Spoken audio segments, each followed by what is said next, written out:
أعوذ بالله من الشيطان الرجيم. بسم الله الرحمن الرحيم. إن الذين قالوا ربنا الله ثم استقاموا تتنزل عليهم الملائكة ألا تخافوا ولا تحزنوا وأبشروا بالجنة التي كنتم توعدون. கண்ணியத்திற்குரிய அல்லாஹ்வின் அடியார்களே, சூரா ஹாமீம் அஸ்-சஜ்தாவினுடைய 30வது வசனத்தை நாம் தொடர்ச்சியாக பார்த்து வருகின்றோம். அதில் அல்லாஹு தஆலா எவர்கள் அல்லாஹ்வை ரப்பாக ஏற்று பின்பு அதில் நிலையாக நிற்கிறார்களோ என்று சொல்லிவிட்டு அவர்களுக்கான பலன்களை அல்லாஹ் பின்னால் சொல்ல இருக்கின்றான்.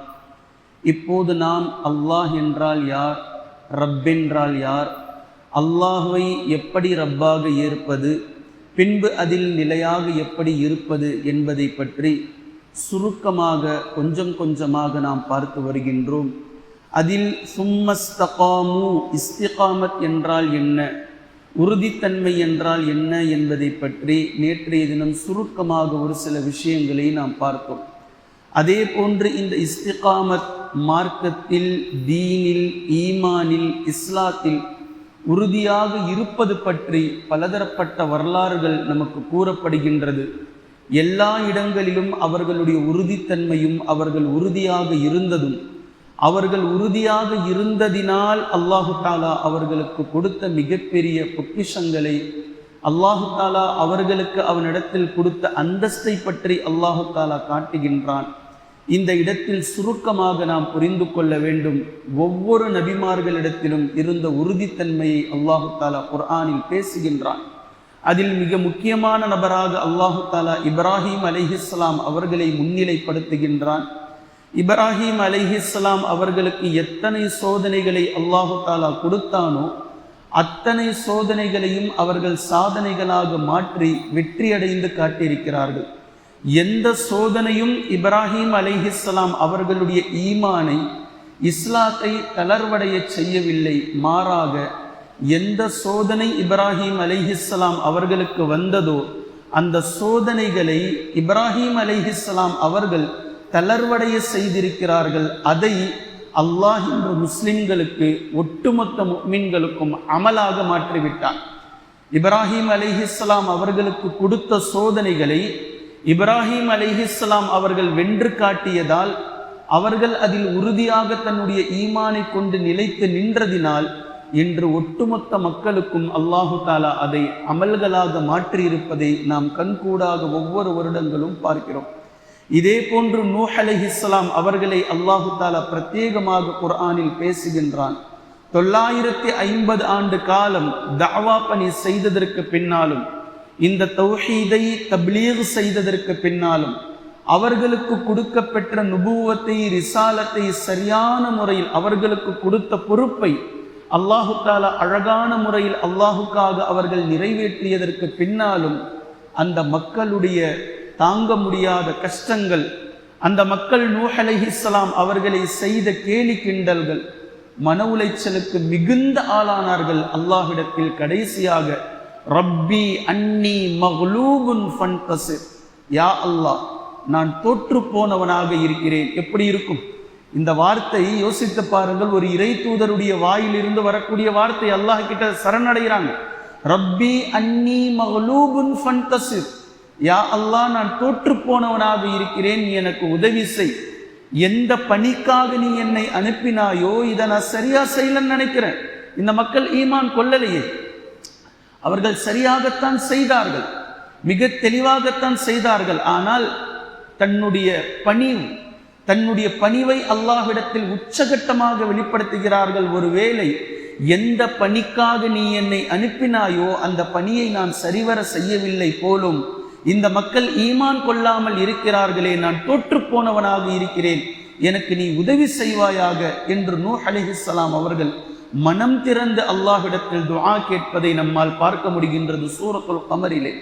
இதே போன்று மூசா அலைஹிஸ்ஸலாம் அவர்களை அந்த ஏனைய மக்கள், இஸ்ரவேலர்கள் செய்த தொல்லைகளும் துன்பங்களும் சுப்ஹானல்லாஹ் மிகுந்த மன உளைச்சலுக்கு ஆளானார்கள். அதை சஹாபாக்களிடத்தில் அல்லாஹு தஆலா பேசுகின்றான். மூசா அலைஹிஸ்ஸலாம் அவர்களுக்கு அவர்களுடைய சமூகம் நோவினை செய்ததை போன்று உங்களுடைய நபிக்கு நோவினை செய்பவர்களாக நீங்கள் மாறிவிடாதீர்கள். அவ்வளவு நோவினை. யா அய்யுஹல்லதீன ஆமனு லா தகூனு கல்லதீன ஆதவ் மூசா அலைஹிஸ்ஸலாம் அவர்களுக்கு அவர்களுடைய சமூக மக்கள் நோவினை செய்ததை போன்று நீங்கள் நபி ஸல்லல்லாஹு அலைஹி வஸல்லம் அவர்களுக்கு நோவினை செய்பவர்களாக இருந்து விடாதீர்கள் முஃமின்களே என்று அல்லாஹு தஆலா சூரத்துல் அஹ்ஸாபில் பேசுவதை நம்மால் பார்க்க முடிகின்றது. மூசா அலைஹிஸ்ஸலாம் அவர்களுடைய நிலையை கொஞ்சம் எடுத்து பாருங்கள். எந்த இஸ்ரவேலர்களுக்காக ஃபிரௌனை பகைத்து ஃபிரௌனுக்கு ஒண்டிக்கு ஒண்டி நின்று ஃபிரௌனிடத்தில் தஅவத்தை இந்த தீனை எடுத்து சொல்லி ஃபிரௌனை பகைத்து நிற்கிறார்கள். இஸ்ரவேலர்கள் மூசா அலைஹிஸ்ஸலாம் அவர்களோடு நின்றாக வேண்டிய இந்த மக்கள் ஒரு பக்கம் இந்த தீனுக்கு எதிரியாக ஃபிரௌன் இருக்கிறான், இந்த பக்கம் அவனை சமாளிக்கிறார்கள். இந்த பக்கம் வாருங்கள் நாம் அனைவர்களும் சேர்ந்து ஃபிரௌனை எதிர்க்கலாம், பலஸ்தீனை கைப்பற்றலாம், பைத்துல் முகத்தஸை அல்லாஹுக்கு ஒருவனான தௌஹீதை இங்கு நிலைநாட்டலாம் என்று ஃபிரௌனிடமிருந்து விடுதலை பெற்று அழைத்து வந்த அந்த மக்களிடத்தில் பேசினால் அந்த மக்களும் மூசா அலைஹிஸ்ஸலாம் அவர்களுக்கு கை கொடுக்கவில்லை. யோசிச்சு பாருங்க, கூட இருக்கிறவங்களும் மூசா அலைஹிஸ்ஸலாம் அவர்களுக்கு சாதகமாக இல்லை. அந்த பக்கம் மிகப்பெரிய எதிரி எகிப்து நாட்டினுடைய மன்னனாக அவன் இருந்து கொண்டிருக்கிறான். இரு பக்கமும் மூசா அலைஹிஸ்ஸலாம் அவர்கள் நின்று கொண்டு அவர்களுடைய காலத்தை சமாளித்த பாடு மிகப்பெரிய பெரும்பாடு. ஆனால் அவர்களுடைய உறுதித்தன்மையில், அவர்களுடைய ஈமானில், அவர்களுடைய இஸ்லாத்தில் எந்த இடத்திலும் தளர்வை பார்க்க முடியாது. எந்த இடத்திலும் இந்த பக்கம் அந்த பக்கம் எல்லா பக்கமும் நோவினைகளுக்கு மேல் நோவினை மூசா அலைஹிஸ்ஸலாம் அவர்களுக்கு இருந்ததற்கு பின்னும் எந்த இடத்திலும் ஈமானில் தளர்வை காட்ட முடியாது. ஈசா அலைஹிஸ்ஸலாம் அவர்கள் வாழ்ந்த வாழ்க்கை, எப்போது அவர்கள் பிறந்தார்களோ அப்போது முதல் யூதர்கள் ஈசா அலைஹிஸ்ஸலாம் அவர்களை கொன்றுவிட வேண்டும் என்பதில் குறியாக இருந்தார்கள். ஈசா அலைஹிஸ்ஸலாம் அவர்களுடைய அற்புதங்கள் யூதர்களை பயங்கரமாக கோபமடைய செய்தது. அவர்களுடைய மதத்தை விட ஈசா அலைஹிஸ்ஸலாம் அவர்களின் பக்கம் மக்கள் செல்கிறார்கள் என்பது யூதர்களால் தாங்கிக் கொள்ளவே முடியவில்லை. ஒவ்வொரு நாள் இரவும் இந்த பகுதியில் இருந்து அந்த பகுதி, அந்த பகுதியில் இருந்து இந்த பகுதி, ஈசா அலைஹிஸ்ஸலாம் அவர்கள் தன்னுடைய தாய் மரியம் அலைஹிஸ்ஸலாம் அவர்களை அழைத்து கொண்டு ஒரு நாடோடியாகவே 33 ஆண்டுகளும் வாழ்ந்தார்கள். ஒரு நாள் நிம்மதியாக தூங்கினதில்லை. கடைசியாக யூதர்கள் கொன்றே விடலாம் என்று வெளிப்படையாக வந்தபோதுதான் அல்லாஹு தாலா அவர்களை உயர்த்தி கொண்டான் என்பதை நாம் குர்ஆனில் பார்க்கிறோம்.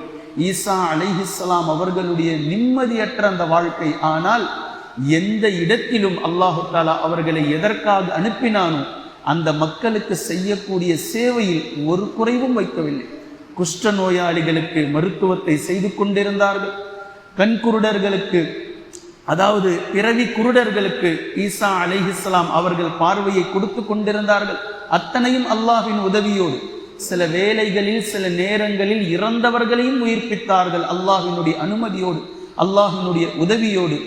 எந்தெந்த துறைகளிலெல்லாம் ஈசா அலைஹிஸ்ஸலாம் அவர்களை அல்லாஹ் அனுப்பினானோ அதற்காக அவர்கள் பாடுபட்டு கொண்டே இருந்தார்கள். இவை எல்லாவற்றுக்கும் இடையில் இந்த தீனை உருவாக்குவதற்காக ஹவாரியன்களை உருவாக்கினார்கள். குழுவாக 12 குழுக்களை உண்டாக்கி அதற்கு தலைவர்களை நியமித்து ஈசா அலைஹிஸ்ஸலாம் அவர்களும் யஹ்யா அலைஹிஸ்ஸலாம் அவர்களும் இந்த தீனை எப்படி எடுத்துச் செல்ல வேண்டும் என்பதற்காக அடுத்தடுத்த நிலைகளை கொண்டு சென்றார்கள். இப்படி எந்த இடத்திலும் ஈசா அலைஹிஸ்ஸலாம் அவர்களிடத்தில் ஈமானில், இஸ்லாத்தில் தளர்வை நீங்கள் காட்டிவிட முடியாது. முஹம்மது நபி ஸல்லல்லாஹு அலைஹி வஸல்லம் அவர்களுடைய 23 ஆண்டு காலத்தை நீங்கள் இரண்டாக நீங்கள் அதை பிரித்து பார்த்தால் 13 ஆண்டு காலம் ஒரு வகையான நெருக்கடி, அடுத்த 10 ஆண்டு காலம் இன்னொரு வகையான நெருக்கடி. இந்த இரண்டாவது நெருக்கடி திருப்பி அடித்தார்கள் என்று நாம் வைத்துக் கொண்டாலும் அதில் சேதங்களும் உயிர் இழப்புகளும் எவ்வளவு! எத்தனை சஹாபாக்களை இழந்தார்கள் அல்லாஹ்வின் தூதர் ஸல்லல்லாஹு அலைஹி வஸல்லம் அவர்கள்! எத்தனை ஹாஃபில்களை இழந்தார்கள் அல்லாஹ்வின் தூதர் ஸல்லல்லாஹு அலைஹி வஸல்லம் அவர்கள்! எத்தனை மார்க்கம் கற்றறிந்த மார்க்கத்தினுடைய ஆலிம்களை இழந்தார்கள். அல்லாஹ்வின் தூதர் ஸல்லல்லாஹு அலைஹி வஸல்லம் அவர்கள் ஆகச் சிறந்த வீரரான ஹம்ஸா ரலியல்லாஹு அன்ஹு அவர்களை உஹது போரில் இழந்தார்கள். இந்த ஹம்ஸா ரலியல்லாஹு அன்ஹு அவர்களை இழந்ததை நபி ஸல்லல்லாஹு அலைஹி வஸல்லம் அவர்கள் தன்னுடைய மௌத்து வரைக்கும் நினைத்திருந்தார்கள். அவரை கொன்றவரை மன்னித்து விட்டேன், ஆனா என் முன்னாடி நிக்காதீங்க, என்னால உங்களை பார்க்க முடியல என்று சொன்னார்கள் வஹ்ஷி ரலியல்லாஹு அன்ஹு அவர்களை பார்த்து. அவர் இஸ்லாத்தை தழுவியதற்கு பின்பும் கூட நபி ஸல்லல்லாஹு அலைஹி வஸல்லம் அவர்களுடைய உள்ளத்தில் ஆறாத வடுவாக இருந்தது இது போன்ற இழப்புகள் எல்லாம். முன்னாடி 13 வருஷம் எப்படிப்பட்ட தாங்குதலாக இருந்திருக்கும். ஆயிஷா ரலியல்லாஹு அன்ஹா அவர்களிடத்தில் கடைசி நேரத்திலும் சொன்னார்கள், என்னுடைய வாழ்நாளிலேயே மிக நெருக்கடியான நாள் எதுவென்று ஆயிஷா ரலியல்லாஹு அன்ஹா அவர்கள் கேட்டதற்கு, உன்னுடைய ஊர் மக்கள் செய்ததுதான் தாயிஃப் நகரத்தை நினைவு கூறுகிறார்கள். நபி ஸல்லல்லாஹு அலைஹி வஸல்லம் அவர்கள் அந்த நாட்களில் அந்த நேரத்தில் அந்த மக்கள் கொடுத்த நெருக்கடி மிகப்பெரிய நெருக்கடி. ஆனால் எந்த இடத்திலும் நபி ஸல்லல்லாஹு அலைஹி வஸல்லம் அவர்களுடைய ஈமானில், இந்த தீனில் தோய்வு பணியையோ தோய்வையோ அல்லது ஒரு மாதிரியான தளர்வு நிலையையோ மன உறுதி இன்மையையோ நிலை குலைந்த நிலையோ எங்கும் பார்க்க முடியாது. எந்த இடத்திலும் நீங்கள் காட்ட முடியாது. எல்லா நேரங்களிலும் எல்லா நிலைகளிலும் உறுதித்தன்மையோடு இருந்தார்கள். ஒரு கட்டத்தில் சஹாபாக்கள் நிலை குலைந்தார்கள். நபிமார்களுடைய ஈமான் வேறு. இவ்வளவு நேரம் நாம் பார்த்தது நபிமார்களுடைய ஈமான். சஹாபாக்கள் மனிதர்கள், ஆனால் உயர்ந்த புனிதர்கள் அவர்கள். அல்லாஹு தஆலா நபி ஸல்லல்லாஹு அலைஹி வஸல்லம் அவர்களை பாதுகாக்க அதனால் தான் அவர்களை அல்லாஹ் தேர்வு செய்தான். நபி ஸல்லல்லாஹு அலைஹி வஸல்லம் அவர்களை சூழ்ந்து அமர்வதற்கு அல்லாஹ் அவர்களை தேர்வு செய்தான். நபி ஸல்லல்லாஹு அலைஹி வஸல்லம் அவர்களை கண்கூடாக பார்க்கக்கூடிய பாக்கியத்தை அல்லாஹு தஆலா அவர்களுக்கு வழங்கினான். நபி ஸல்லல்லாஹு அலைஹி வஸல்லம் அவர்களுக்கு பணிவிடை செய்யக்கூடிய பாக்கியத்தை நேரடியாக அவர்களுக்கு அல்லாஹு தஆலா வழங்கினான். சில வேளைகளில் சில நேரங்களில் அவர்கள் தளர்வடைந்தார்கள். தளர்வு அடைந்த நபி ஸல்லல்லாஹு அலைஹி வஸல்லம் அவர்களிடத்தில் வந்து பேசினார்கள், அல்லாஹ்வின் தூதரே, எப்போது அல்லாஹ்வுடைய உதவி வரும்? அல்லாஹ்வுடைய உதவி வரும், லா இலாஹ இல்லல்லாஹ்வை ஏற்றுக்கொள்ளுங்கள் என்று சொன்னீர்களே, உங்களுக்காக ஒவ்வொரு கட்டங்களையும் நாங்கள் சகித்து கொண்டு வருகின்றோமே, இனி எங்களால் தாங்க முடியாத நிலைக்கு நாங்கள் ஆளாகி கொண்டிருக்கிறோம், எப்போது அல்லாஹ்வுடைய உதவி வரும்? நபி ஸல்லல்லாஹு அலைஹி வஸல்லம் அவர்கள் சஹாபாக்களுக்கு ஆறுதலாக சில செய்திகளை சொல்ல போகிறார்கள். அதற்கு முன்னதாகவே அல்லாஹு தஆலா ஆயத்தை இறக்குகின்றான். எப்படி இறக்குறான் தெரியுமா? ஆறுதல் சொல்லி அல்லாஹ் ஆயத்தை இறக்கல. இந்த தீனில் நிலையாக உறுதியாக இருக்க வேண்டும் என்பதற்கு அல்லாஹு தஆலா ஆறுதலா இங்க பேசல. இன்னும் கொஞ்சம் பொறுத்துக்குங்க, இன்னும் கொஞ்சம் இருங்க, அப்படி அல்லாஹ் பேசல. அல்லாஹு தஆலா காட்டமாக ஆயத்தை இறக்குகின்றான். அந்த ஆயத்திற்கு பின்னால் நபி ஸல்லல்லாஹு அலைஹி வஸல்லம் அவர்கள் சஹாபாக்களுக்கு கூறக்கூடிய ஆறுதல்களும் இன்ஷா அல்லாஹ் நாம் தொடர்ந்து பார்க்கலாம். குர்ஆனையும் ஹதீஸையும் தெளிவாக விளங்கக்கூடிய நன்மக்களாகவும் அதை நடைமுறைப்படுத்தக்கூடிய மக்களாகவும் அல்லாஹ் நம்மை ஆக்குவானாக. சுப்ஹானல்லாஹும்ம வபிஹம்திக அஷ்ஹது அல்லா இலாஹ இல்லா அன்த அஸ்தக்ஃபிருக வ அத்தூபு